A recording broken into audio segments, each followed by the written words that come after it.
When you win a state championship, you get a medal. When you come back the next year, you get a target. Mason Koehler won Iowa 2A at 215 pounds last year. He's 45-1 now. 37 of those, pins. I'm Mike Sautter, and this is Driven by Greatness. You won state last year, right? Now that you have a target on your back, is it a lot harder than being the chaser? Yeah, I mean, there can be some nerves into it. Myself, I'm a really big believer in Christ, and I always tell myself before every match, surrender the outcome. I mean, the Lord's always got a plan. He already knows what's going to happen before it ever happens, so why take any extra nerves, anxiety into it when the outcome's already planned? So, what's it like pinning someone? Because you have the Glenwood High single season pin record, and you have the career pin record. What's it like pinning that many people? Because it's over 100 in a career. I mean, it's kind of just go out there and get my job done. I mean, a lot of the matches that we have are in tournaments and in duels, and when it comes down to a duel, I'm like, if the base of us winning or losing this duel is on me, I'm gonna go and get my job done so I can get it done for the team.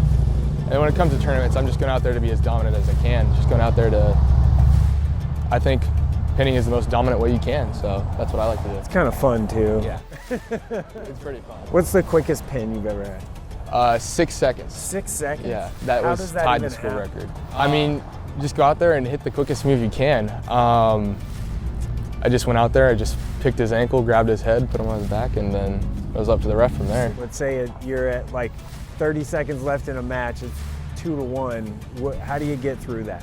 Obviously, I've got the pin record, not getting to put guys away fast, but those matches where it's long and it's drug out and it's a close match, that's what I really live for.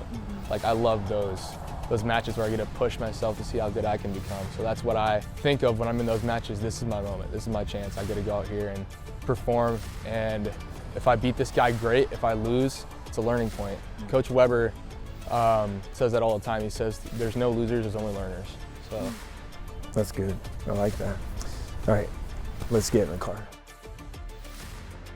You're a Fargo All-American. What went into being a Fargo All-American? It's really hard to do. It's a lot of off-season training. I mean, when you get into high school season, it's kind of the meat of the season. Everybody knows it's kind of the way it is, especially with college. It just kind of feels more into it. But when it comes to the spring and the summer, it's just keeping that same mentality throughout the whole entire part of it. I mean, it's 3 seasons out of the 4 of just straight grinding into whatever big tournament you got next. So it was a lot of going up to Powerhouse, my club, and working with my partners. I work with JT Smith a lot from prep, and it's just a lot of just grinding it out. Define greatness. That can be taken a lot of ways. I think in my mind, it's people know who you are before you even step into the room, before you even like end up at a tournament.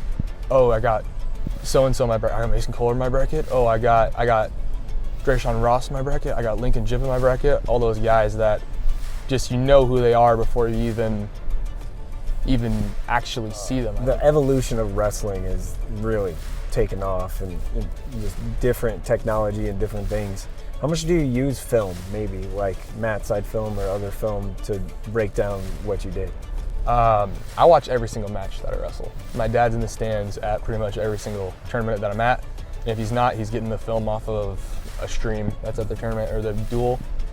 I really use it to just pick off of what I did wrong, what my opponent gave me, what I could pick. And I really use it for the Olympic level guys, the world level guys. I like Arashi Yoshida from Japan. He's one of my favorite wrestlers, so I use that. I pick off some of his stuff, Gassenpour, Kyle Snyder, all those guys. You just use that great opportunity that we have in technology to level up my game. What is it about Glenwood, the town, the community? Obviously, you guys get a lot of support in just all of high school athletics. You play football too. What is it about Glenwood that makes it special? I really think it's the people. I feel like people that are born in Glenwood tend to come back in Glenwood. And I think that sense of community, that sense of everybody knows each other, everybody's coming back, everybody loves this town, I think that just sets us up for greatness in the future. And looking in the future, I know so many young athletes coming out of even middle school that are just going to be absolute animals for this town in the future. And it just makes me excited for what's coming up. Winning state is hard. Defending it, that's a different fight. Mason Koehler's not running from it. Keep your eyes on Mason Koehler and Edwards Auto Group. That's driven by greatness. We'll see you next episode.